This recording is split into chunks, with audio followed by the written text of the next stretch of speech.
Hello friends, मैं सुनील शर्मा और आप सभी का एमबीबीएस बायोलॉजी क्लासेस में स्वागत है। तो चलिए आज के क्लास में हम लोग चैप्टर 13 को पढ़ेंगे। क्लास 12 के चैप्टर 13। चैप्टर का नाम है जीव एवं समष्टि। मतलब हम लोग बात कर रहे हैं ऑर्गेनिज्म एंड पॉपुलेशन। तो चलिए शुरू करते हैं। हम बात कर रहे हैं चैप्टर 13 का, है ना। चैप्टर का नाम है जीव एवं समष्टि। आप बोल सकते हैं इसको ऑर्गेनिज्म एंड पॉपुलेशन। चलिए क्लास स्टार्ट करने से पहले हम लोग थोड़ा सा बातचीत कर ले कि एग्जाम में इन चैप्टर से किस तरह से सवाल आता है। आमतौर पे देखा गया है तो इनसे ऑब्जेक्टिव भी आता है, 3 नंबर पे भी वाले क्वेश्चन आते हैं और आखिरी 5 नंबर वाले भी क्वेश्चन इनसे रहता है। तो चलिए हम लोग यहाँ पर अब शुरू कर रहे हैं। तो अब आपको बताइए, इससे 1 नंबर वाला भी आ सकता है, 3 वाला भी आ सकता है और 5 वाले भी आ सकता है। तो इससे हम लोगों को इसी तरह से, आमतौर पर ज्यादा जो पूछा गया वो 3 नंबर में, तो एक क्वेश्चन जो एक बार पूछा गया था वो 5 नंबर में, तो इसलिए आपको बोले। चलिए तो हम अब शुरू कर रहे हैं यहाँ पर। तो सबसे पहले जो हम लोग जिन पर बात करेंगे, तो हम लोग सबसे पहले जो पढ़ेंगे वो पॉपुलेशन पढ़ेंगे। पॉपुलेशन, हम आपको पहले एक बार क्वेश्चन के बारे में बता दें। पॉपुलेशन के फिर इनके कैरेक्टर के बारे में। पॉपुलेशन में जो मेन चीज यही है कि पॉपुलेशन हो के दूसरा इनके कैरेक्टर। अक्सर करके एग्जाम में जो जैक बोर्ड में एग्जाम में जो क्वेश्चन पूछा गया है तो इनके कैरेक्टर को लेकर पूछा गया है। और इनके कैरेक्टर, चूंकि इनके कैरेक्टर जो है, इनके कैरेक्टर का जो आंसर वो लॉन्ग है, इसलिए उनके उसको भी बांट दिया है क्वेश्चन में। तो हम जैसे जैसे आगे आपको पढ़ाते चले जाएंगे उस तरह से आपको समझ में आता चला जाएगा, तो काफी आसानी होगी। ठीक है, चलिए तो सबसे पहले हम लोग जो आज के क्लास में पढ़ेंगे वो पढ़ेंगे population,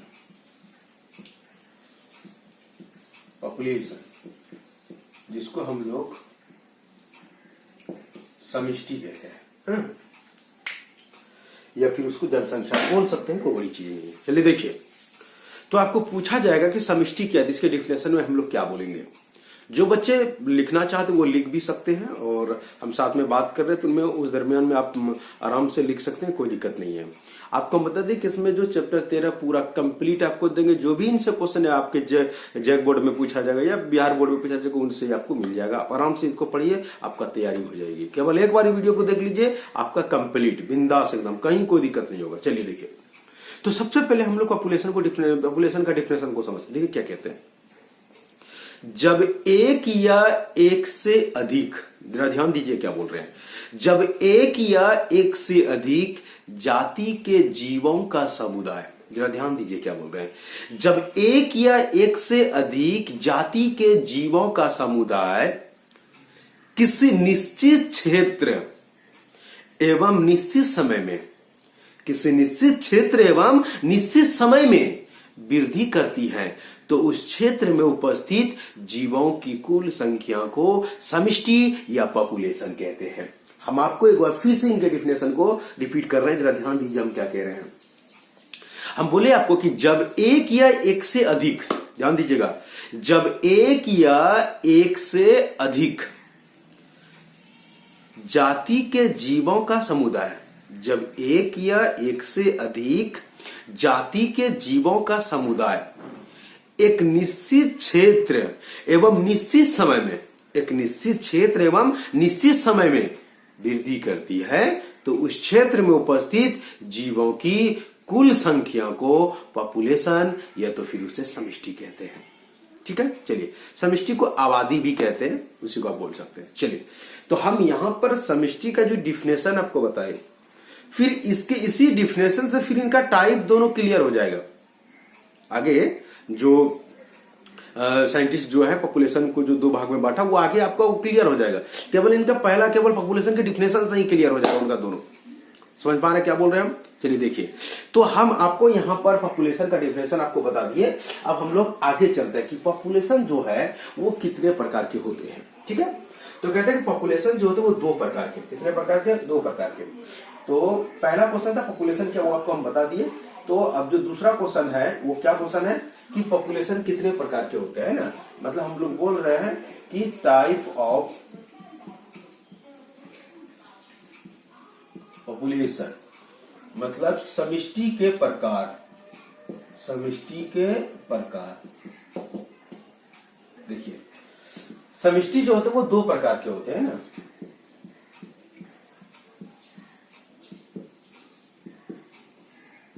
there are two types of population. समष्टि दो प्रकार के होते हैं, समष्टि दो प्रकार के होते हैं। ठीक है, चलिए जिनमें से हम आपको पहले दोनों का नाम लिख देते हैं, फिर हम लोग आगे इस पर बात करेंगे। तो नंबर 1 मोनो स्पेसिफिक पॉपुलेशन, इसको कहते हैं एक जाति, एक जातीय समष्टि। ठीक है, और ये जो दूसरा होता है उसका नाम पॉली स्पेसिफिक पॉपुलेशन, इसको कहते हैं बहुजातीय, बहुजातीय समष्टि। चलिए इसको समझिए पहले।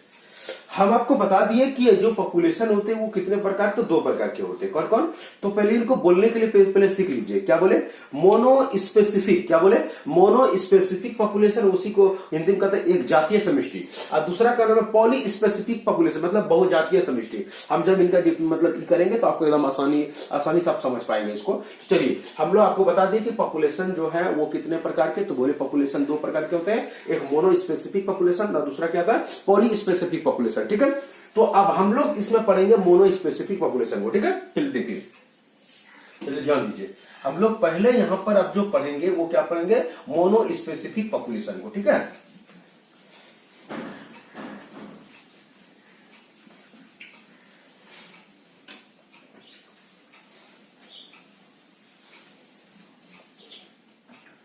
चलिए देखिए, हम लोग बात कर रहे हैं नंबर 1 मोनो स्पेसिफिक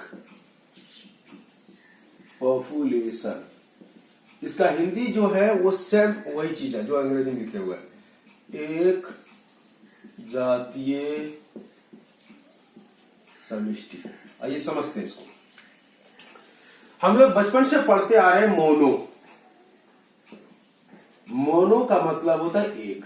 जरा ध्यान दीजिएगा, मोनो स्पेसिफिक पॉपुलेशन जो दिख रहा है आपको, तो मोनो स्पेसिफिक जो लिखे वो दो शब्द है। मोनो, मोनो का मतलब होता है एक, दूसरा क्या है तो स्पेसिफिक, स्पेसिफिक मतलब होता है स्पीसीज। स्पीसीज को हिंदी में क्या कहते हैं, जाति। बाकी ये जो पॉपुलेशन है, पॉपुलेशन को आप जान ही रहे हैं समष्टि। जरा ध्यान दीजिए, तो मोनो, यहां मोनो स्पेसिफिक दो शब्द, पहला मोनो, मोनो का मतलब एक होता है, स्पेसिफिक का मतलब स्पीसीज, स्पीसीज मतलब होता है जाति, और पॉपुलेशन जो होता है इसको कहते हैं हम लोग समष्टि। चलिए अभी समझिए इनको क्या कहते हैं। तो जब आपको पूछा गया कि एक जातीय समष्टि क्या है तब क्या बोलेंगे, तो आपको जो पॉपुलेशन का जो डिफिनेशन बोले उसी में इसका डिफिनेशन वहां छुपा हुआ है, बस केवल वहां से निकालना, बस थोड़ा सा ही। यहां पर हम लोग किसका, एक, केवल एक जाति का बात कर रहे हैं, तो वही बोलेंगे जब एक जाति के जीवों का समुदाय, जब एक जाति के जीवों का समुदाय, जब एक जाति के जीवों का समुदाय एक निश्चित क्षेत्र एवं निश्चित समय में, एक निश्चित क्षेत्र एवं निश्चित समय में वृद्धि करती है, तो उस क्षेत्र में उपस्थित जीवों की कुल संख्या को मोनो स्पेसिफिक पॉपुलेशन या तो फिर उसे एक जातीय समष्टि कहते हैं। एक बार हम फिर से इसको रिपीट कर रहे हैं, देखिए हम क्या कह रहे हैं। हम बोले आपको क्या कि जब एक जाति के जीवों का समुदाय, जब एक जाति के जीवों का समुदाय एक निश्चित क्षेत्र एवं निश्चित समय में वृद्धि करती है तो उस क्षेत्र में उपस्थित जीवों की कुल संख्या क्या कहलाएगी? मोनो स्पेसिफिक पॉपुलेशन, या तो फिर एक जातीय समष्टि, है ना। आपको इसको उदाहरण के तौर पर इनको समझना है। देखिए क्या कहता है, 1 हेक्टेयर जमीन पर, यहां पर आप बीघा भी बोल सकते हैं, कट्ठा भी बोल सकते हैं, कोई बड़ी चीजें नहीं है, हम आपको समझने के लिए 1 हेक्टेयर जमीन पर, ये 1 हेक्टेयर जमीन है, 1 हेक्टेयर जमीन पर 500 आम का पौधा है। 500 आम का पौधा 5 वर्ष में वृद्धि किया। ध्यान दीजिएगा, यहां पर हम जमीन नहीं बोल रहे कितना, ओनली 1 हेक्टेयर। तो क्षेत्र भी क्या निश्चित हो गया, समय भी क्या हो गया, एक निश्चित हो गया। और वहां पर जो वृद्धि किया वो कितना पौधा वृद्धि किया, तो 500 पौधा। तो ये जो वहां पर वृद्धि किया तो वो 500 जो पौधा उनकी संख्या हुआ, ये हो गया मोनो स्पेसिफिक, मतलब एक जातीय समष्टि। क्योंकि यहां पर केवल एक ही जाति दिख रहा है और वो कौन है? आम का पौधा, है ना। तो वही हम बोले आपको कि जब ओनली एक ही बात करें, जब एक जाति के जीवों का समुदाय, ये पूरा आम का पौधा का एक समुदाय हो गया, एक निश्चित क्षेत्र, 1 हेक्टेयर जमीन है, निश्चित हो गया, निश्चित समय 5 वर्ष एक निश्चित समय हो गया कि एक निश्चित क्षेत्र में निश्चित समय में वृद्धि करती है तो उस क्षेत्र में उपस्थित जीवों की कुल संख्या क्या कहलाएगी? पॉपुलेशन कहलाएगी। और वो क्या है? 500 पौधा। चलिए, तो आपको यहां पर हम मोनो स्पेसिफिक पॉपुलेशन आपको हम यहां पर क्लियर कर दिए हैं। अब हम लोग जो डिस्कस करेंगे वो पॉली स्पेसिफिक पॉपुलेशन के ऊपर पर, ठीक है। चलिए, उम्मीद करते हैं आप लोगों को समझ में आ रहा होगा। चलिए, जो बच्चे हमारे चैनल पर नए हैं, हमारे चैनल को सब्सक्राइब कर लीजिए, लाइक कमेंट बिल्कुल कीजिए। उसको पढ़ने के बाद सही मायने में हम सुनते थे कि और भी जो टीचर या और भी जो वीडियो बनाते हैं कि उनके कमेंट पढ़ने के बाद उसे एक ऊर्जा मिलता है, जोश आता है कि नहीं और अगला वीडियो बनाया जाए, है ना। चलिए, तो अब हम लोग बात करेंगे पॉली स्पेसिफिक। चलिए,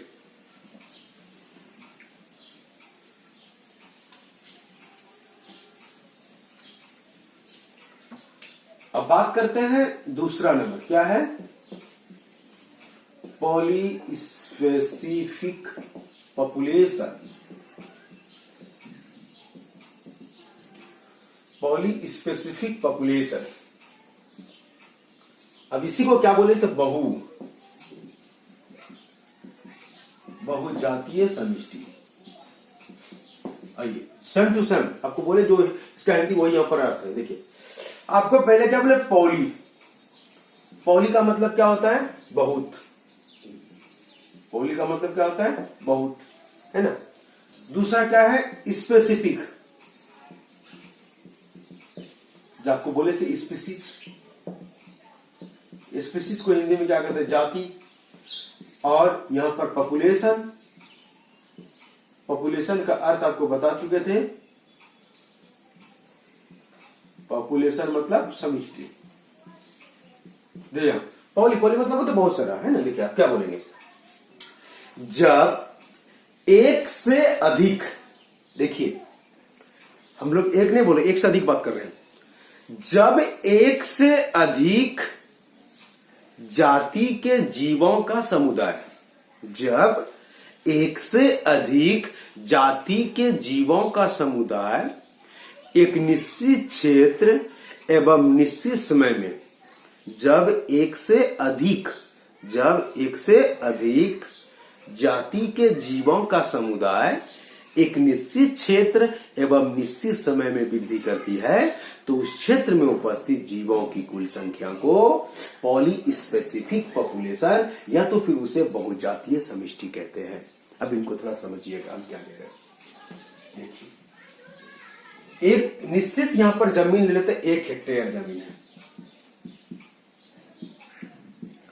इस 1 हेक्टेयर जमीन में 300 आम का पौधा है,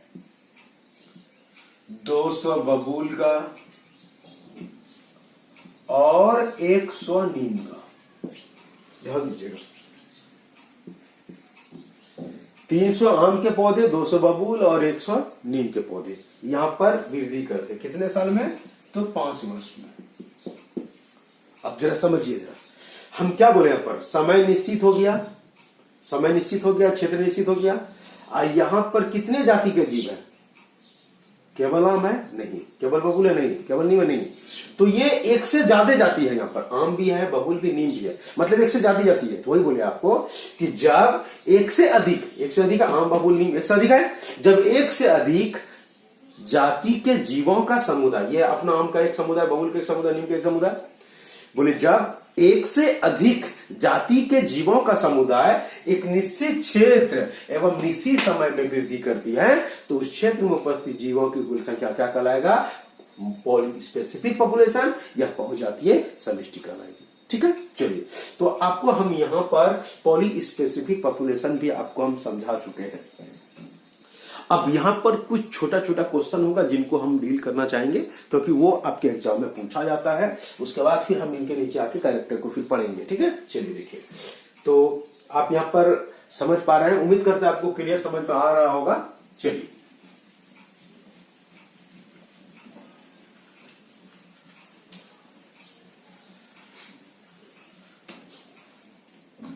अब हम लोग बात करेंगे कुछ छोटा छोटा क्वेश्चन जिनको हम लेकर, चलिए देखिए, सबसे पहले हम बात करेंगे डेमोग्राफी।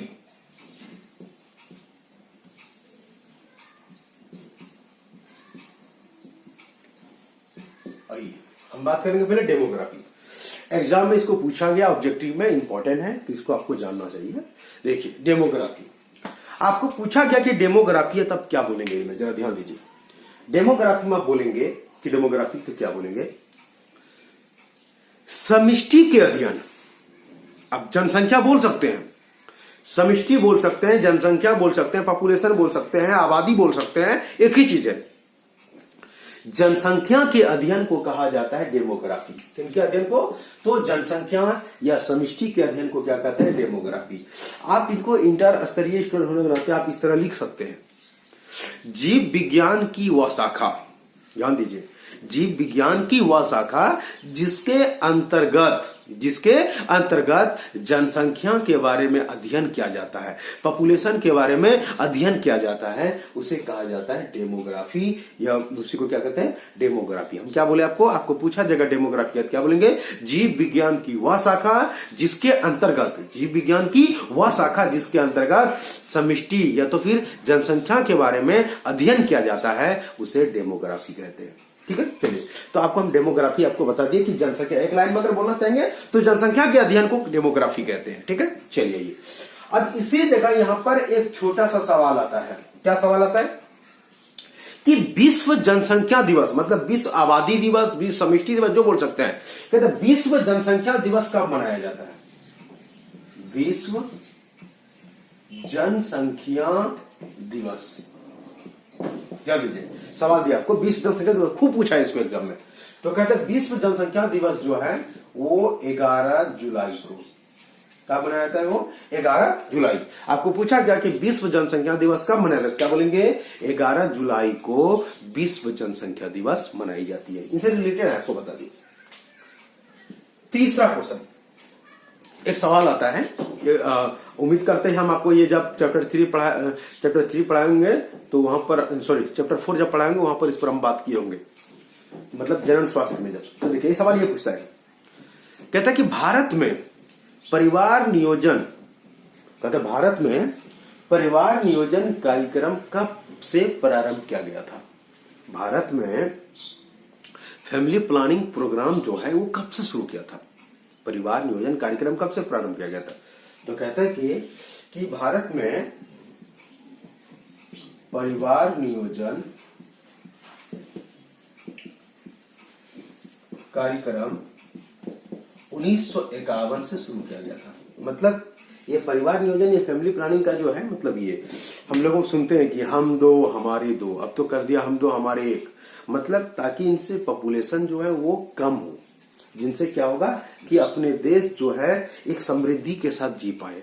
अब यहां पर अगर हम ये इनके बारे में बात करेंगे, पॉपुलेशन के बारे में, तो उन पर हम छोटी सी बात आपको बोलना चाहेंगे। ये जो हम लोगों की जो बढ़ती आबादी है, ये चीज आपको जानना पड़ेगा कि अगर आपको कोई पूछा जाए कि हम लोग कितने हैं अभी इस धरती पर, हम केवल इंडिया का बात नहीं कर रहे हैं, पूरे विश्व बात कर रहे हैं। हम लोग अभी मेरे ख्याल से 8.5 अरब हम लोग होंगे, 8.5 अरब, उससे कहीं ज्यादा भी होंगे। सुन पा रहे हैं हम क्या बोल रहे हैं?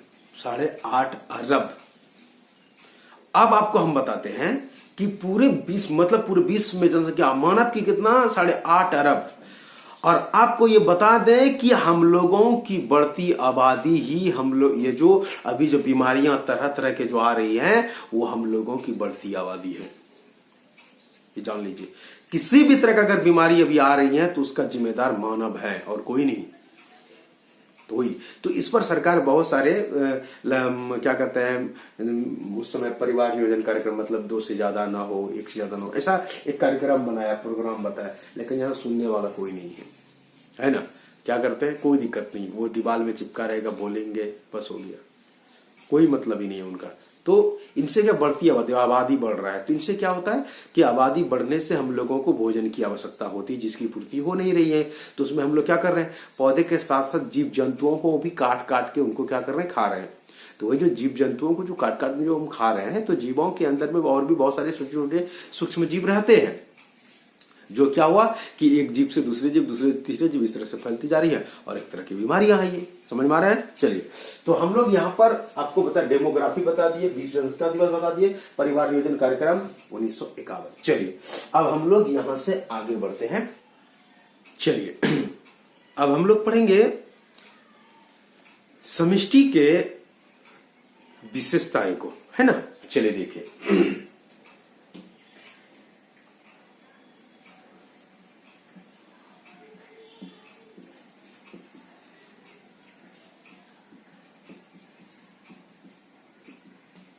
समष्टि के फीचर्स के बारे में हम लोग, विशेषता के बारे में बात करेंगे।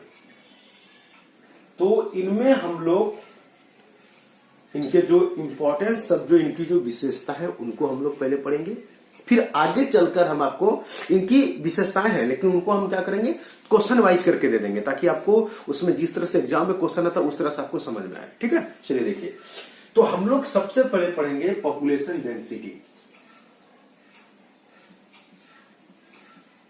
समष्टि घनत्व। पॉपुलेशन डेंसिटी, चलिए देखिए, इनको आप समझते हैं। देखिए क्या कहते हैं पॉपुलेशन डेंसिटी में, इकाई क्षेत्र एवं इकाई समय में, इकाई क्षेत्र एवं इकाई समय में वृद्धि करने वाले जीवों की संख्या, उस क्षेत्र का समष्टि घनत्व या पॉपुलेशन डेंसिटी कहलाती है। एक बार फिर से आपको पूछा जाएगा कि समष्टि घनत्व क्या, पॉपुलेशन डेंसिटी क्या, तब क्या बोलेंगे इसको? बोले आपको क्या कि इकाई क्षेत्र एवं इकाई समय में, इकाई क्षेत्र एवं इकाई समय में वृद्धि करने वाले जीवों की संख्या उस क्षेत्र का पॉपुलेशन डेंसिटी कहलाती है। उस क्षेत्र का क्या कहलाती है? Population density. तो चलिए, तो अब हम लोग जो है समष्टि के जो विशेषता है उनको हम लोग पढ़ेंगे, जिनमें हम लोग सबसे पहले बात करेंगे समष्टि घनत्व, पॉपुलेशन डेंसिटी के बारे में बात करेंगे।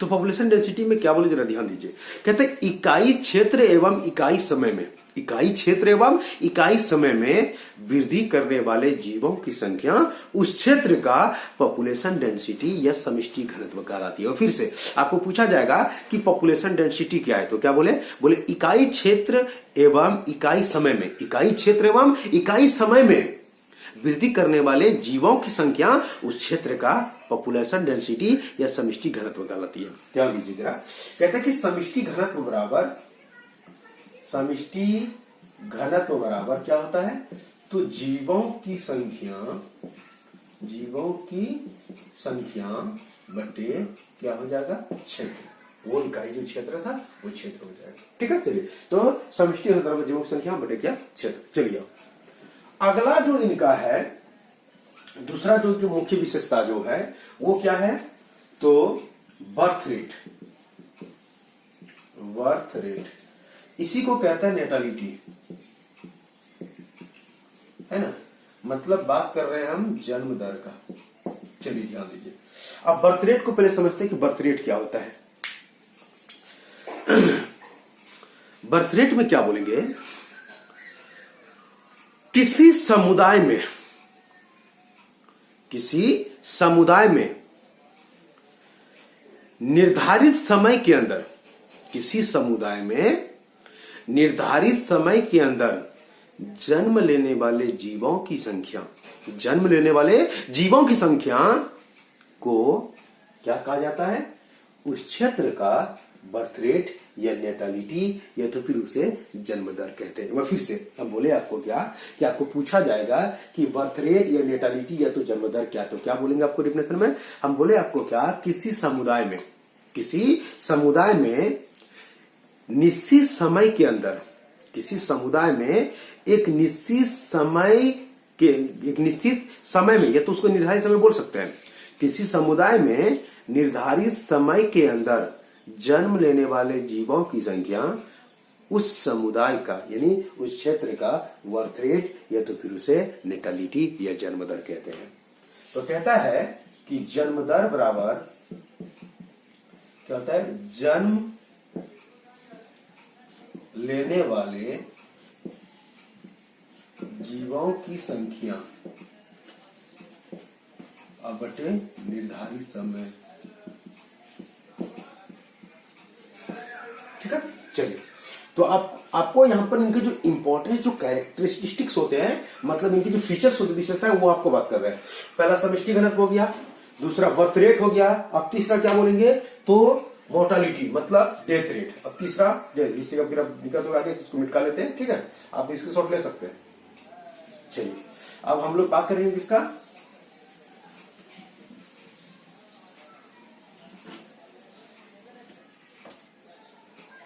तीसरा नंबर क्या है, तो डेथ रेट, मतलब इसको बोलते हैं मोर्टालिटी,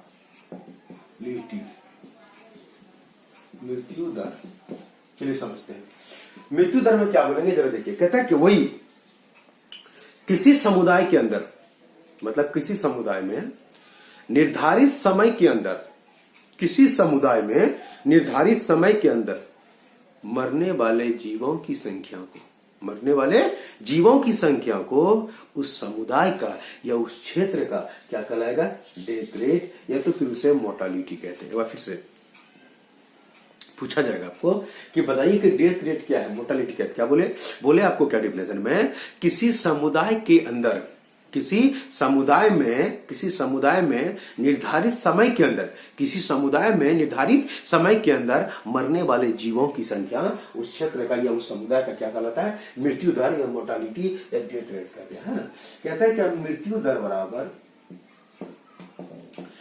बराबर क्या होता है, मृतकों की संख्या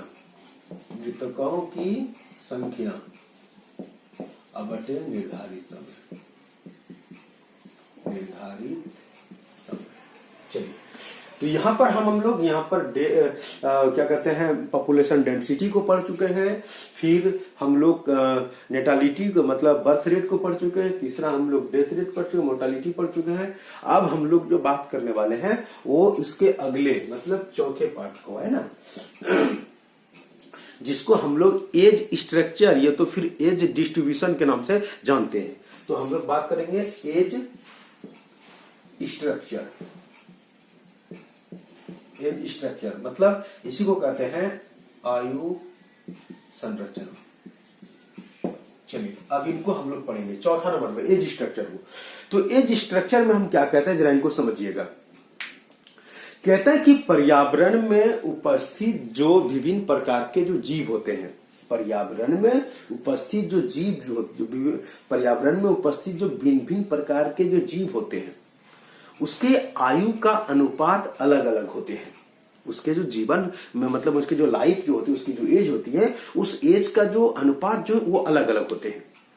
उस आयु के अनुपात जो अलग अलग होते हैं, जीवों के आयु का जो अनुपात अलग अलग होते हैं, उसी को कहा जाता है एज स्ट्रक्चर या आयु संरचना। एक बार फिर से हम बोले आपको कि पर्यावरण में उपस्थित विभिन्न प्रकार के जीवों के आयु का अनुपात अलग अलग होते हैं, जिसे कहते हैं हम लोग एज स्ट्रक्चर या आयु संरचना। वैज्ञानिक जो है वो एज स्ट्रक्चर को समझने के लिए उसे 3 भाग में बांट दिया।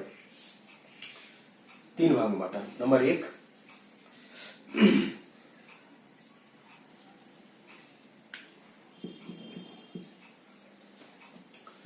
प्री रिप्रोडक्टिव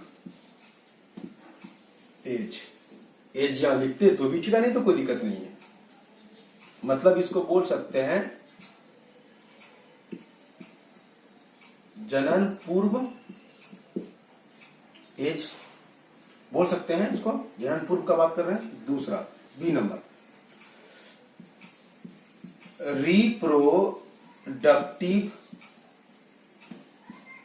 सी नंबर मतलब तीसरा नंबर पोस्ट रिप्रोडक्टिव एज बोल सकते हैं। तो ये हुआ जनन, ये क्या हो गया जनन के बाद। अगर आप लिखना चाहें तो लिख सकते हैं, यहां पर हर जगह पर जोड़ सकते हैं एज, इसमें भी जोड़ सकते हैं एज, इसमें भी जोड़ सकते हैं एज। तो आप बोल सकते हैं जनन आयु, ये जनन पूर्व आयु है ना, इसको जनन के बाद के आयु, ऐसे आप लिख सकते हैं। लेकिन आपको हम बता दें यहां पर इसका 3 एज स्ट्रक्चर को 3 भाग में बांटा गया। प्री रिप्रोडक्टिव एज, दूसरा रिप्रोडक्टिव एज, तीसरा पोस्ट रिप्रोडक्टिव एज। बस आपको केवल इनको समझनी है क्या है। तो पहले तो प्री रिप्रोडक्टिव एज क्या है, तो बोलेंगे जनन आयु से, ध्यान दीजिएगा, जीवों के जन्म और जनन आयु के पहले, जीवों के जैसे ही जन्म होता है, जन्म लिया, जन्म से लेकर जनन काल के पहले की अवस्था, जनन काल से पहले की जो अवस्था होता है, पहले की जो आयु होती है, उस आयु को कहा जाता है प्री रिप्रोडक्टिव एज। मतलब इस एज में जीव जो है अपनी जनसंख्या को बढ़ा नहीं सकती है। इस एज में जीव क्या करते, जनन नहीं कर सकते हैं, है ना। वही बोले अब आपको कि प्री रिप्रोडक्टिव जो एज होते हैं, इसमें आपको क्या बोले, तो बोले क्या कि जीवों के जन्म से जनन आयु के पहले की अवस्था, जीवों के जन्म से जनन आयु के पहले की अवस्था को क्या कहते हैं, प्री रिप्रोडक्टिव एज कहते हैं। मतलब इस अवस्था में जीव जनन नहीं कर सकते, नहीं कर पाते हैं, है ना। चलिए, क्योंकि उसमें मैच्योर जीव नहीं रहते हैं। चलिए अगला रिप्रोडक्टिव एज, जनन आयु में हम क्या बोलेंगे, जरा इनको समझिएगा। बोलेंगे जीवों की ऐसी अवस्था जिसमें जीव जनन करके अपनी जनसंख्या को बढ़ा सकती है। हम बोले आपको रिप्रोडक्टिव एज में क्या बोले कि जीवों की ऐसी आयु जिसमें जीव जनन करती है और वो अपने समिष्टि को बढ़ा सकती है, वो क्या कहलाता है, रिप्रोडक्टिव एज कहलाती है। अब है C number post reproductive age. मतलब क्या, तो पोस्ट ये जनन के बाद की अवस्था है। मतलब क्या, अब इसमें ये जो पोस्ट रिप्रोडक्टिव एज होता है, इसमें क्या होता है, जीव अपने जो जनन शक्ति होती है उसको खो देता है। मतलब उसके अंदर वो जीवों को मतलब संतान की उत्पत्ति नहीं कर सकते, मतलब उसमें जीव अपनी जनसंख्या को बढ़ाने में सक्षम नहीं रहते हैं। तो आप इसको बोल सकते हैं जनन आयु के बाद वाले आयु को, जनन आयु के बाद वाले आयु को कहा जाता है पोस्ट रिप्रोडक्टिव एज, जिसमें जीव अपने जनन क्षमता को खो देती है, जनन शक्ति को खो देती है, जिसमें जीव अपनी जनसंख्या में वृद्धि नहीं कर पाते हैं। चलिए, आपको हम यहां पर एज स्ट्रक्चर भी आपको समझा चुके हैं। आशा करते हैं आपको क्लियर हुआ, समझने में आया होगा। समष्टि के जो विशेषता है, उनके जो मतलब उसमें किस तरह से क्वेश्चन उसके विशेषता को लेकर पूछा जाता है, छोटा छोटा क्वेश्चन अलग अलग करके, उस पर हम लोग बात करेंगे। तो हम लोग इसमें ये पढ़ेंगे पॉपुलेशन डिस्पर्सन, मतलब समष्टि प्रसरण को हम लोग पढ़ेंगे।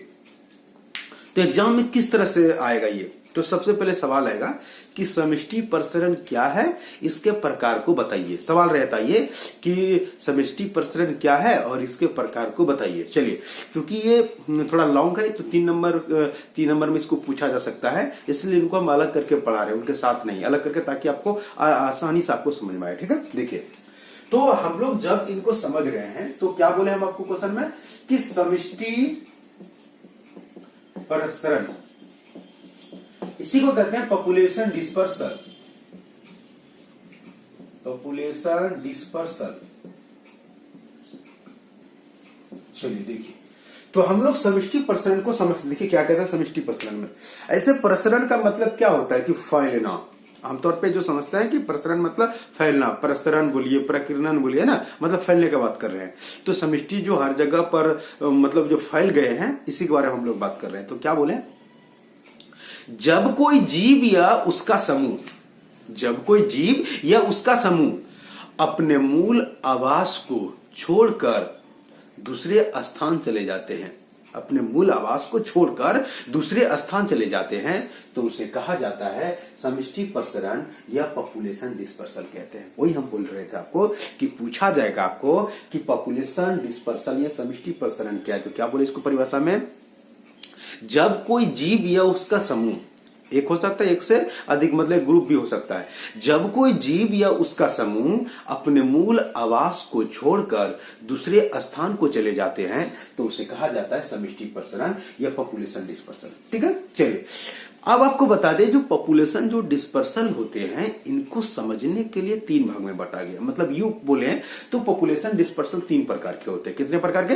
3 प्रकार के। चलिए पहले हम तीनों का नाम लिखेंगे, फिर एक करके हम लोग डिस्कस करेंगे। नंबर 1 आइमिग्रेशन।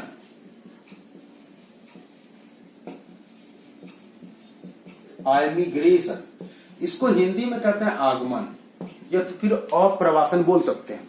इसका और हिंदी है अप्रवासन। चलिए देखिए, दूसरा है इमिग्रेशन। इमिग्रेशन, इसको कहते हैं बहिर्गमन। ठीक है, और आखिरकार में जो तीसरा है, तीसरा का नाम है माइग्रेशन। तीसरा का नाम है माइग्रेशन, आप इसको स्थानांतरण बोल सकते हैं। चलिए देखिए, तो हम जैसा कि आप लोगों को यहां पर हम बता दिया आपको कि हम लोग जो समष्टि प्रसरण जो है, समष्टि प्रसरण को समझने के लिए से 3 भाग में बांटा गया है। पहला है आइमिग्रेशन, रिपीट कर सकते हैं मेरे साथ। पहला क्या है? आइमिग्रेशन, इसको हिंदी में कहते हैं आगमन। दूसरा इमिग्रेशन, उसको कहते हैं बहिर्गमन। और तीसरा का नाम है माइग्रेशन। एक बार फिर से हम बोले पॉपुलेशन डिस्पर्सल 3 प्रकार के होते हैं। पहला है आइमिग्रेशन, दूसरा है इमिग्रेशन और तीसरा है माइग्रेशन। अब एक एक करके हम लोग पढ़ते हैं। सबसे पहले आइमिग्रेशन मतलब आगमन को पहले हम लोग समझते हैं, इनको पहले समझते हैं। ठीक है, देखिए आइमिग्रेशन में क्या बोलेंगे, जब कोई जीव या उसका समूह, ध्यान दीजिएगा, जब कोई जीव या उसका समूह अपने मूल आवास को अस्थाई या अस्थाई, यहां समझने वाली पॉइंट है, यहां अस्थाई मतलब परमानेंट, या तो फिर अस्थाई मतलब टेम्पोररी, कुछ समय के लिए जा रहा है फिर वापस लौट सकता है।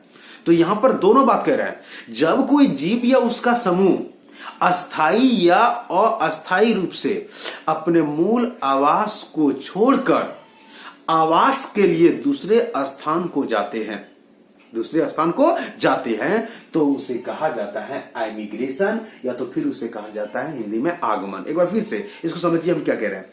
हम कह रहे हैं आपको कि जब कोई जीव या उसका समूह, जब कोई जीव या उसका समूह, जब कोई जीव या उसका समूह अपने मूल आवास को अस्थाई या अस्थाई रूप से छोड़कर आवास के लिए दूसरे स्थान को जाते हैं, तो उसे कहा जाता है आइमिग्रेशन, या तो फिर उसे क्या कहते हैं, आगमन। आपको हम बता देते हैं, आगमन से, आइमिग्रेशन से पॉपुलेशन डेंसिटी में इंक्रीज होती है, पॉपुलेशन डेंसिटी बढ़ती है। ठीक है, ये आइमिग्रेशन जो है ये पॉपुलेशन डेंसिटी को बढ़ाने का एक कारक है, एक फैक्टर है इनका, है ना, कि इनसे आइमिग्रेशन से पॉपुलेशन डेंसिटी क्या होती है, बढ़ती है। चलिए अब हम लोग जो बात कर रहे हैं वो क्या है, हम लोग जो बात कर रहे हैं वो है इमिग्रेशन। मतलब हम जिस पर बात कर रहे हैं वो क्या है, बहिर्गमन। किसके बारे में बात कर रहे हैं, बहिर्गमन के बारे में बात कर रहे हैं। देखिए अब ये बहिर्गमन में क्या बोलेंगे, इसको जरा समझिएगा। जब कोई जीव या उसका समूह, जब कोई जीव या उसका समूह आवश्यकता की पूर्ति के लिए अपने मूल आवास को अस्थाई रूप से, कौन सी, परमानेंटली के लिए बोल रहे हैं, अस्थाई रूप से छोड़कर दूसरे स्थान को चले जाते हैं तो उसे कहा जाता है इमिग्रेशन या बहिर्गमन कहते हैं। फिर से आपको पूछा जाएगा कि बहिर्गमन क्या है तो क्या बोलेंगे, जब कोई जीव या उसका समूह, जब कोई जीव या उसका समूह आवश्यकता की पूर्ति के लिए अपने मूल आवास को छोड़कर दूसरे स्थान को चले जाते हैं तो उसे क्या कहता है, इमिग्रेशन। जहां पर बहुत ज्यादा जनसंख्या बढ़ गया हो और वहां से निकलकर वो कहीं ऐसे स्थान पे जाए जहां पर कम आबादी हो, वहां चले जाते हैं तो एक अच्छी बात है। तो उसमें क्या होता है, किसमें पॉपुलेशन डेंसिटी क्या होगा, डिक्रीज होगा, मतलब क्या, मतलब वो घटेगा, है ना। तो कहता है कि इमिग्रेशन से पॉपुलेशन डेंसिटी जो तो वो घटती है ना। चलिए ठीक है, तो हम आपको यहाँ पर इमिग्रेशन के बारे में बात कर ले। अब बात करते हैं माइग्रेशन का। देखिए माइग्रेशन यानी क्या, स्थानांतरण में क्या कहते हैं इसको समझिएगा।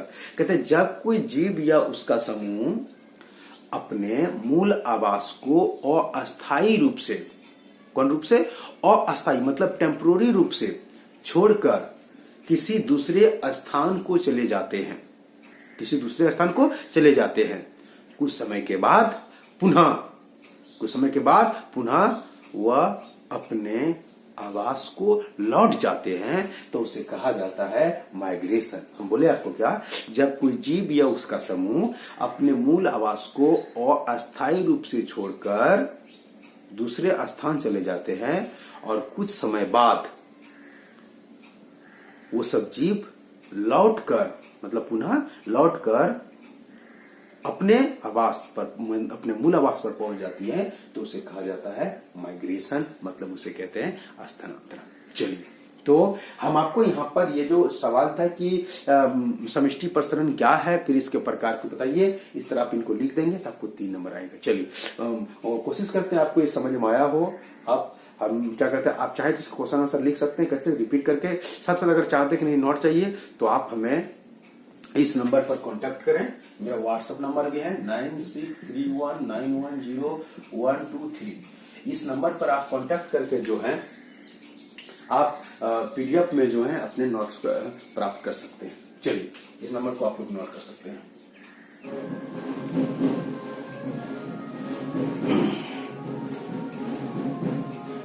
चलिए फ्रेंड्स, अब हम लोग अगले क्वेश्चन पर जाते हैं जो बहुत ज्यादा इंपॉर्टेंट है, एग्जाम में पूछा गया है और आपके भी एग्जाम में आएगा, मतलब वो काफी इंपॉर्टेंट है। चलिए देखिए सवाल क्या है, बोर्ड पर हम लिख दिए हैं। समष्टि क्या है, पहले इसमें जो साथ में रहेगा, समष्टि क्या है, जे एवं एस आकृति वृद्धि वक्र का वर्णन करें। बहुत ज्यादा इंपॉर्टेंट, एग्जाम में आया है जैक बोर्ड में और आएगा आपके एग्जाम में।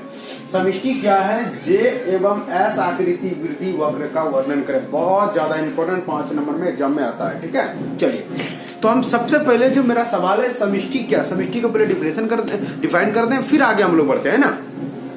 तो आपको समष्टि में आपको बोले थे डिफिनेशन में, जब एक या एक से अधिक जाति के जीवों का समुदाय, जब एक या एक से अधिक जाति के जीवों का समुदाय एक निश्चित क्षेत्र एवं निश्चित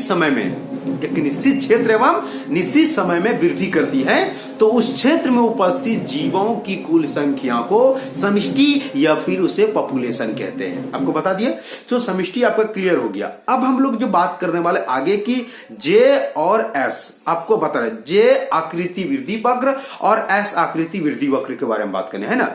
तो सबसे पहले हम आप लोगों को बता दें कि सबसे पहले जे शेप्ड ग्रोथ वो कर्व, यानी क्या हम बात कर रहे हैं, जे आकृति वृद्धि वक्र को पहले हम डिफाइन कर दें, पहले उनको बारे में आपको बता दें, फिर हम लोग आगे इस पर बात करेंगे। ठीक है, चलिए देखिए जे आकृति वृद्धि वक्र में क्या बोलेंगे, बोले हम आपको क्या, पर्यावरण में उपस्थित जीवों में, ध्यान दीजिएगा, पर्यावरण में उपस्थित जीवों में काफी तेजी से वृद्धि होती है, काफी तेजी से वृद्धि होती है, जीवों की संख्या में काफी तेजी से वृद्धि होती है। लेकिन वातावरणीय प्रतिरोध, जिसको अवरोध बोल सकते हैं, वातावरणीय प्रतिरोध के कारण इसकी वृद्धि अचानक रुक जाती है, जिसे जे आकृति वृद्धि वक्र कहते हैं। हम आपको बोले जे आकृति वृद्धि वक्र में क्या बोलेंगे कि पर्यावरण में उपस्थित जीवों की संख्या में काफी तेजी से वृद्धि होती है, लेकिन वातावरणीय प्रतिरोध के कारण इसकी वृद्धि अचानक रुक जाती है, जिसे जे आकृति वृद्धि वक्र कहते हैं। आप यहाँ देख सकते हैं चित्र में, यहाँ पर प्रारंभ में यहाँ से शुरू हुआ और इसका ग्रोथ काफी तेजी से बढ़ रहा है, लेकिन यहाँ पर आके क्या हो गया, ये अचानक इसकी वृद्धि क्या हो गया, यहाँ पर ये रुक गया, यहाँ पर एक ब्रेक हो गया, है ना। तो इसी को कहते हैं जे, देखने में जे की तरह समान लग रहा है, इसीलिए कहते हैं जे आकृति वृद्धि वक्र। ठीक है, चलिए तो अब आपको बताते हैं इसको जो है जे आकृति वृद्धि वक्र को जो है जे आकृति वृद्धि वक्र को इसी को एक्सपोनेंशियल कर्व भी कहते हैं। इसी का एक और नाम है जिसका नाम है एक्सपोनेंशियल कर्व। तो एक्सपोनेंशियल कर्व को जो है सूचित किया जाता है किसके रूप में, तो कहते हैं dn/dt बराबर rn। देखिए यहाँ पर लिखा हुआ है dn/dt बराबर rn। तो यहाँ पर dn जो है वो जीवों की जो संख्या है वो दर्शाता है, जीवों की संख्या, dt मतलब ये कि आपका है क्या होगा, परिवर्तन दर आप बोल सकते हैं, समय बोल सकते हैं, और n यहाँ पर जो है ये क्या हो जाएगा, इनके क्या कहते हैं, इसके गुणांक हो जाएगा, है ना। यहाँ पर सॉरी, यहाँ पर जो r हो जाएगा उसका क्या वृद्धि गुणांक हो जाएगा। हम बोले dn मतलब क्या, जीवों की संख्या बात करें यहाँ पर, और dt बराबर यहाँ पर क्या हो जाएगा, तो t मतलब ये समय का बात करें, n तो यहाँ पर पहले नंबर हो गया उनका, और r क्या है, जीवों की वृद्धि गुणांक यहाँ पर सूचित करते हैं। ठीक है, चलिए तो यहाँ पर जो है पहले जे आकृति वृद्धि वक्र को आप इस तरह से कर सकते हैं, मतलब ग्राफ बना सकते हैं कि समय नीचे रहेगा, यहाँ पर पॉपुलेशन डेंसिटी या तो जीवों की संख्या लिख सकते हैं, और ये फिगर में आप लिखे एक्सपोनेंशियल कर्व। ठीक है, यहाँ पर आप एक चित्र में भी दर्शा सकते हैं, एक ही में दोनों चीजों को दर्शा सकते हैं। ठीक है, वो हम आगे बात करेंगे। चलिए तो आपको पहले हम जे आकृति वृद्धि वक्र के बारे में आपको बता दिए, तो बोले हम आपको जे आकृति वृद्धि वक्र में बोलेंगे कि ऐसे आकृति वृद्धि वक्र में क्या होता है कि पर्यावरण में उपस्थित जो जीव होते हैं, जीवों की संख्या में काफी तेजी से वृद्धि होती है, लेकिन अचानक वातावरणीय प्रतिरोध के कारण, वातावरणीय अवरोध के कारण इसके जीवों की संख्या रुक जाती है, जिसे कहा जाता है जे आकृति वृद्धि वक्र। ये तो एक्सपोनेंशियल कर्व कहते हैं इसको। ठीक है, जिसे सूचित किया जाता है किससे, dn/dt बराबर rn के द्वारा। ठीक है, इसका जो ग्राफ है वो आपको यहाँ पर दर्शा दिया। ठीक है, चलिए अब हम बात करते हैं किसका, एस आकृति वृद्धि वक्र। एस आकृति वृद्धि वक्र को ही कहते हैं लॉजिस्टिक कर्व, ये तो सिग्मोइड, क्या बोलते हैं इसको, सिग्मोइड कर्व भी इसको कहते हैं। ठीक है, सिग्मोइड कर्व। ठीक है, तो आपको पूछा जाएगा कि भाई ऐसा आकृति वृद्धि वक्र क्या है, तब इसमें क्या बोलेंगे, इसमें क्या बोलना, जरा ध्यान दीजिएगा। इस वक्र में क्या होता है कि जीवों की जो संख्या है वो प्रारंभ में धीरे धीरे वृद्धि करती है। इसमें पर्यावरण में उपस्थित जीव होते हैं, उसमें धीरे धीरे वृद्धि होती है, फिर इसकी वृद्धि तेज हो जाती है, और पुनः इसकी वृद्धि धीमी हो जाती है। बात समझिए हम क्या कह रहे हैं आपको। प्रारंभ में पर्यावरण में उपस्थित जीवों की संख्या में क्या होता है, धीरे धीरे वृद्धि, एकदम धीरे धीरे वृद्धि कर रहा है, फिर इसकी वृद्धि अचानक क्या होता है, तेज हो जाता है। क्या हो गया, अब वृद्धि क्या हो गया, तेज मतलब ऊपर उठ जाएगा। ठीक है, अब फिर इसकी वृद्धि क्या हो जाएगी, धीमी हो जाएगी, फिर जाके धीमी। तो पहले धीमी, बीच में तेज, अब फिर धीमी, तो नीचे यहाँ धीमी, फिर यहाँ ऊपर तेज, अब फिर इसका धीमी हो गया, है ना। तो ये एक तरह का संरचना एस के आकार की तरह संरचना बना होती है ना, उसी को कहते हैं एस आकृति वृद्धि, मतलब एस शब्द ग्रोथ कर्व या तो लॉजिस्टिक कर्व कहते हैं इसको। बात समझ में आ रहा है क्या बोल रहे हैं। तो वही हम बोले आपको कि आपको पूछा जाएगा ऐसा आकृति वृद्धि बोलेंगे। ऐसे वृद्धि वक्र में क्या होता है कि पर्यावरण में उपस्थित जो जीव होते हैं, जीवों की संख्या में प्रारंभ में धीरे धीरे वृद्धि होती है, आगे चलकर इसकी वृद्धि तेज हो जाती है और पुनः इसकी वृद्धि धीमी हो जाती है, जिसे एस आकृति वृद्धि वक्र या एस शेप्ड ग्रोथ कर्व कहते हैं। ये तो इसका और एक नाम है लॉजिस्टिक कर्व कहते हैं। ठीक है, और इनके लॉजिस्टिक कर्व जो है, इनके समीकरण को जो प्रदर्शित किया जाता है वो dn/dt बराबर rn इंटू के माइनस n/k है ना। तो यहां पर अगर हम बात करेंगे तो dn/dt बराबर आपको पहले ही हो गया, यहाँ पर जीवों की संख्या समय हो गया, ये नीचे t हो गया समय, और r यहाँ पर जो आपका जो वृद्धि गुणांक हो गया, और के जो यहां पर अगर बात करेंगे तो के हो गया मैक्सिमम जीवों की संख्या। यहां पर देखिए के मतलब ये अधिकतम जीवों की संख्या कितनी होती है, वो जीवों की संख्या को के दर्शाता है। ठीक है, तो हम आपको D N by D T, तो जीवों की एन हो गया यहाँ पर संख्या, टी समय हो जाता है, ठीक है, और ये आर हो गया उनका, तो बोले अंतर्निहित जीवों की वृद्धि बोल सकते हैं यहाँ पर, और यहाँ पर के आपको बता दिया मैक्सिमम मतलब अधिकतम जीवों की संख्या, ठीक है। तो इनका जो ग्राफ है इस तरह का बनेगा, ठीक है। तो आपको यहाँ पर हम जो है बता दिए, तो आप इन ग्राफ को चाहेंगे तो एक ही ग्राफ में दर्शा सकते हैं, इनको भी मतलब जे शब्द को भी एक्सपोनेंशियल को भी प्रदर्शित कर सकते हैं, और ऐसा आकृति वृद्धि वक्र को एक ही में आप दर्शा सकते हैं, ठीक है। चलिए, तो यहाँ पर हम दोनों अलग अलग कर देते हैं तो और अच्छा लगेगा, और आपको चाहते हैं तो आप एक ही साथ में इनको कर सकते हैं, ठीक है। चलिए, तो हम आपको यहाँ पर जे एवं एस आकृति वृद्धि वक्र का पूरा वर्णन कर दिए, यहाँ पर पूरा हम ये बात कर दिए। तो इनमें अब सवाल किस तरह एग्जाम में आ सकता है उनको समझिए। कभी इनको इस तरह पूछ सकता है कि ये दे दिया आपको क्वेश्चन में कि D N by D T बराबर आर एन निम्न में से है, 4 ऑप्शन आपको दिया जाएगा, exponential, logistic curve, C number में दोनों, डी नंबर में इनमें से कोई नहीं, तो आप क्या मारेंगे, तो एक्सपोनेंशियल मतलब जे आकृति वृद्धि वक्र होगा, ठीक है। तो इस तरह से एग्जाम में पूछा जा सकता है, ठीक है, आ भी सकता है। चलिए, तो आप लोग इसको स्क्रीनशॉट ले लीजिए आराम से और फिर इनको बनाइए, ठीक है। चलिए, आपको पहले भी बोले कि आपको नोट्स लेना है तो आप हमें इस नंबर पर कांटेक्ट करें,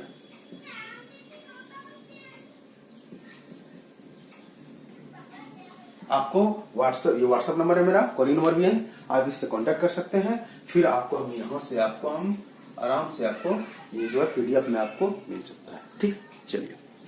चलिए हम आपको यहाँ पर ये डिस्कस बता दिए, अब आगे हम लोगों का जो क्वेश्चन है उस पर हम लोग बात करेंगे, ठीक है। चलिए, तो यहाँ पर आप हम लोग छोटे छोटे क्वेश्चन को सॉल्व कर लेते, फिर हम लोग आगे बढ़ेंगे, ठीक है। चलिए, तो इनमें से पहला क्वेश्चन है इंसेक्टिवोरस प्लांट मतलब कीटभक्षी पादप।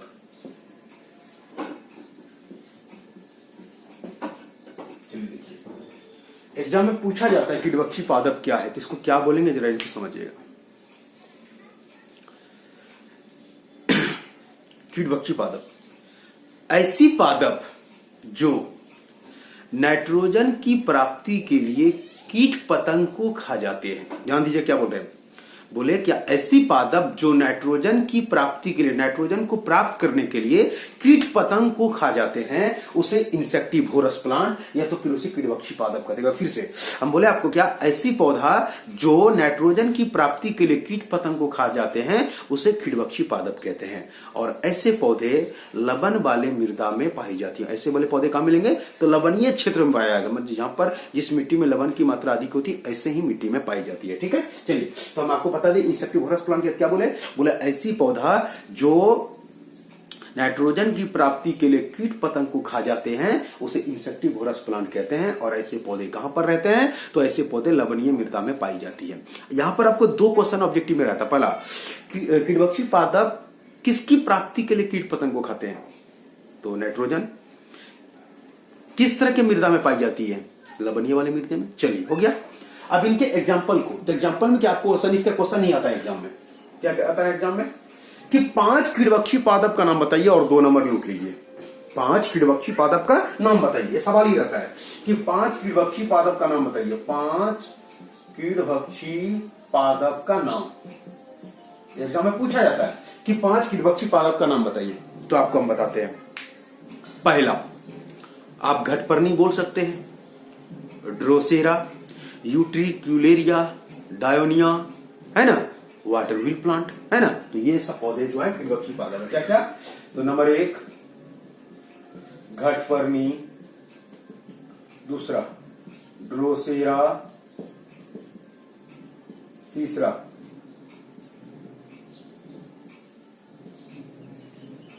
यूट्रिक्यूलेरिया, चौथा डायोनिया, पांचवा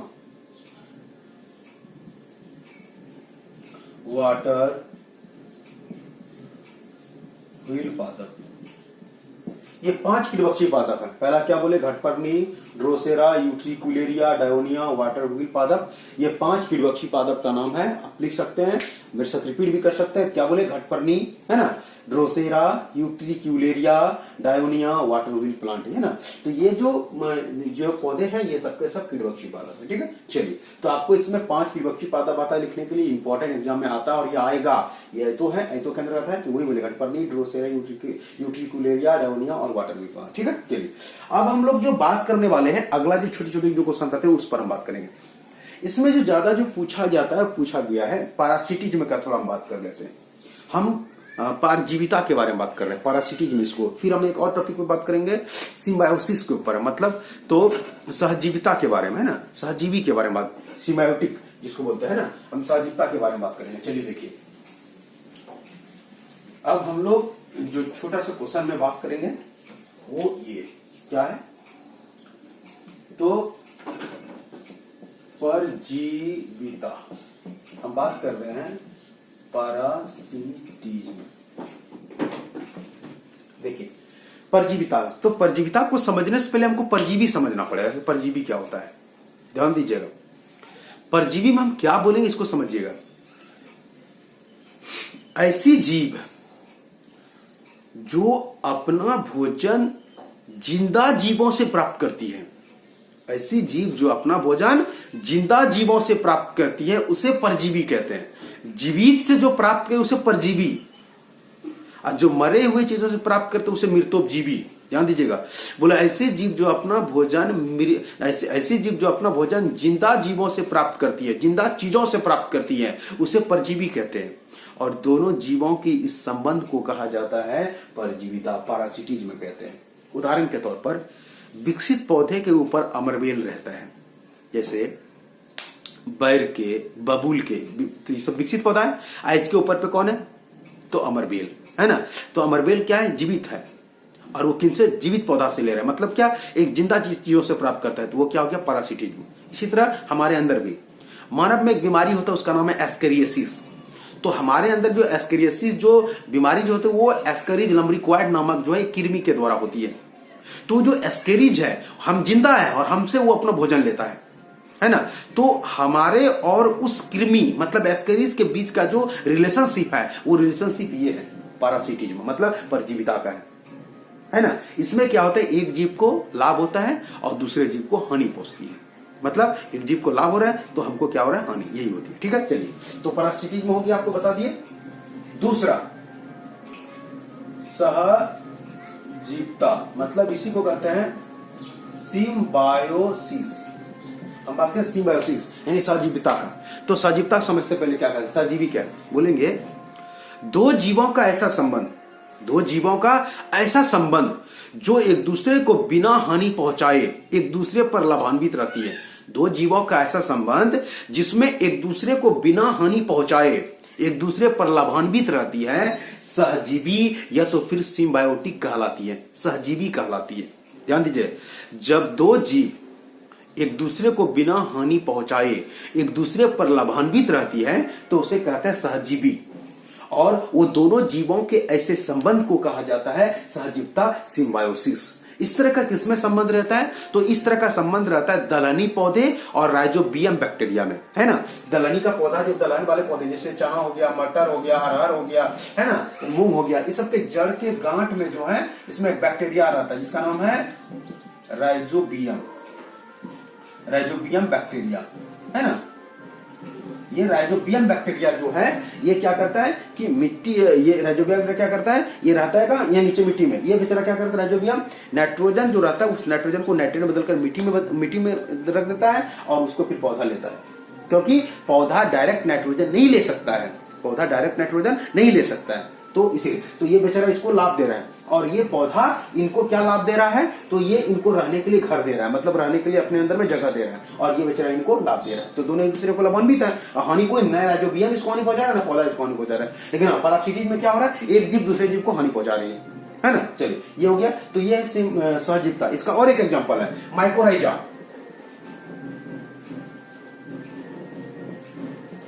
माइकोराइजा में क्या होता है? तो विकसित पौधे और कवक का संबंध, है ना। तो विकसित पौधे जो जैसे साइकस हो गया, तो उसके जड़ में क्या रहता है, कवक रहता है। वो कवक उसको मदद करती है, उस कवक जो है क्या करता है, वो विकसित पौधे को मदद करता है। क्या मदद करता है, तो वो क्या करता है, मॉइस्चराइजर की मात्रा को बनाए रखता है ना, कुछ पोषक तत्व भी प्रदान करती है उसको, है ना। तो वो क्या करता है, तो माइकोराइजा जो है वो सहजीविता का ही एक एग्जाम्पल है, उदाहरण है। ठीक है, चलिए, तो हम आपको परजीविता भी बता दिए, सहजीविता भी बता दिए, दोनों इंपॉर्टेंट है, ये छोटे छोटे क्वेश्चन एग्जाम में आता है। चलिए, तो आपका यहाँ पर जो है एक पार्ट में इतना सारा आपको मिलेगा। फिर अगले पार्ट का जो वीडियो है इसी चैप्टर 13 का जो छूटा हुआ क्वेश्चन, अभी हम लोग एडॉप्टेशन को नहीं पढ़े हैं, फिर एडॉप्टेशन का जो भी सवाल होगा वो आपको एक वीडियो में आपको मिलेगा। ठीक है, चलिए मिलते हैं आप अगले वीडियो में, तब तक के लिए धन्यवाद।